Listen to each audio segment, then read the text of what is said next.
नमस्कार साथियों, मैं हूं Pramod Kumar Kandwal intensive spiritual path से।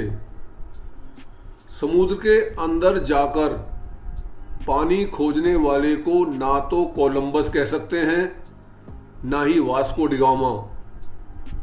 उसको ना समझ की उपाधि देना ही उचित होगा। समुद्र के बीच में खड़ा होकर वो यह कहे कि यदि मुझे थोड़ा सा पानी कहीं दिख जाए, मिल जाए, तो मैं पानी पीकर अपनी प्यास बुझा लूं, नहा लूं, कपड़े धो लूं, तो ऐसे व्यक्ति को क्या कहेंगे? हम अधिकांशतः वही व्यक्ति हैं, इसलिए हम भी नासमझ की श्रेणी में ही आते हैं। इस धरती में हर स्थान में वायु मौजूद है, चाहे वो धरती की ऊपरी सतह है, चाहे जमीन के अंदर या समुद्र के नीचे। हर जगह हवा मौजूद है। उसी प्रकार भूमि हर जगह उपलब्ध है, चाहे वो समुद्र का तल ही क्यों ना हो। इसके अलावा भी पानी की हर बूंद में मिट्टी के कण मौजूद हैं। साथ साथ में वायुमंडल में भी भूमि मौजूद है, कण के रूप में। जल केवल नदी और समुद्र में ही नहीं, बल्कि हर जगह पर मौजूद है, चाहे वो वायुमंडल ही क्यों ना हो। वह अति सूक्ष्म कण के रूप में, बादल के रूप में, या जैसे आजकल आर्द्रता यानी ह्यूमिडिटी के रूप में है। पानी 24 घंटे हर जगह, हर स्थान पर भिन्न भिन्न रूप में उपलब्ध है।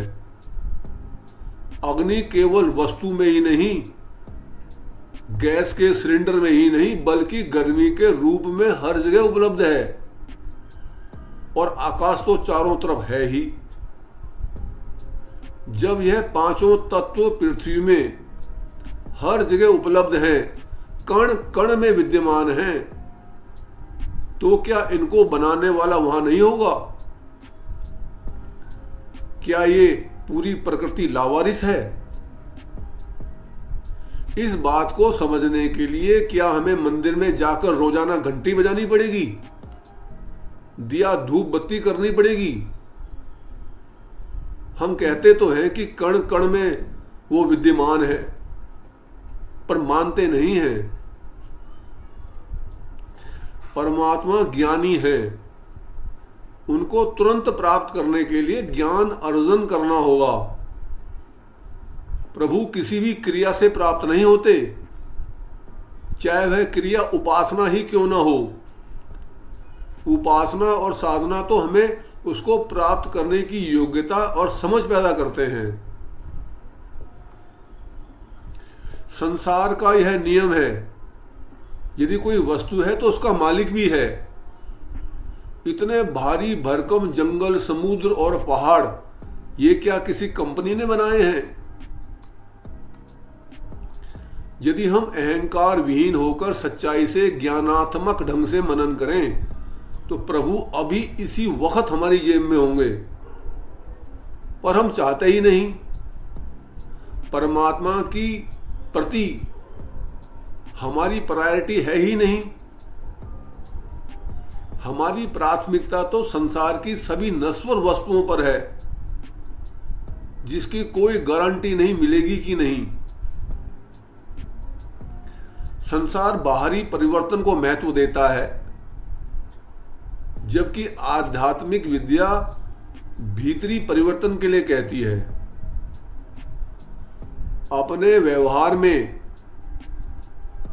बाहरी परिवर्तन करना फिल्म या ड्रामा करने से कम नहीं है। बर्तन को बाहर से कितना ही धो लो, यदि वह अंदर से गंदा है तो वस्तु उसके अंदर शुद्ध रह नहीं सकती है। किसी भी कार्य को करने के लिए हमारी अप्रोच उचित होनी चाहिए।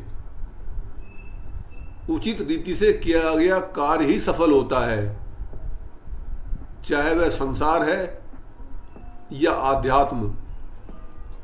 यदि हमें कमरे से अंधेरे को भगाना है तो ना तो हम उसको हवा की सहायता से भगा सकते हैं, ना पानी की बौछार से, ना ही धक्का देकर।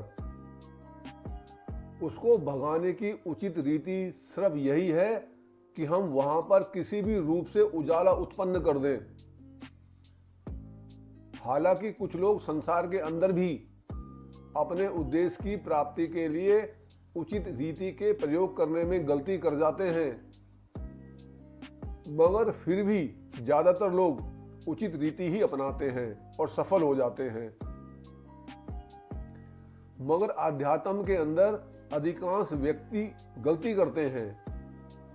वह भगवान को जोर जबरदस्ती से, गलत रीति से, अंधविश्वास से, भूख प्यास से बेहाल होकर, दूर दूर जाकर नंगे पैर से गंगा जल लाकर, यानी भिन्न भिन्न तरीकों से उस सर्वशक्तिमान प्रभु को प्राप्त करने की कोशिश करते हैं जो पूर्ण रूपेण सहज रूप में ही उपलब्ध है।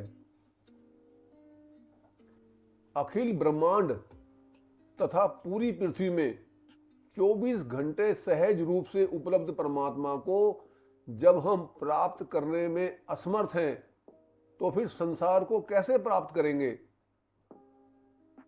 जिसकी प्राप्ति तो पहले से ही बहुत कठिन है, क्योंकि उसकी मात्रा हमारी इच्छाओं की पूर्ति के आगे बहुत कम है। परमात्मा को प्राप्त तथा प्रेम करने वाले भक्त के पास मूलभूत आवश्यकताओं की कमी कभी नहीं होती, क्योंकि हर वस्तु की रिपोर्टिंग उस सर्वशक्तिमान प्रभु को है जिसका वह भक्त है। यदि आपको यह संदेश ज्ञानवर्धक तथा उपयोगी लगता है तो चैनल को सब्सक्राइब तथा वीडियो को लाइक, कमेंट और शेयर भी कर सकते हैं, ताकि रिलीज होने वाली सभी वीडियो का नोटिफिकेशन आपको मिलता रहे। गुरु भगवान सबका कल्याण करें।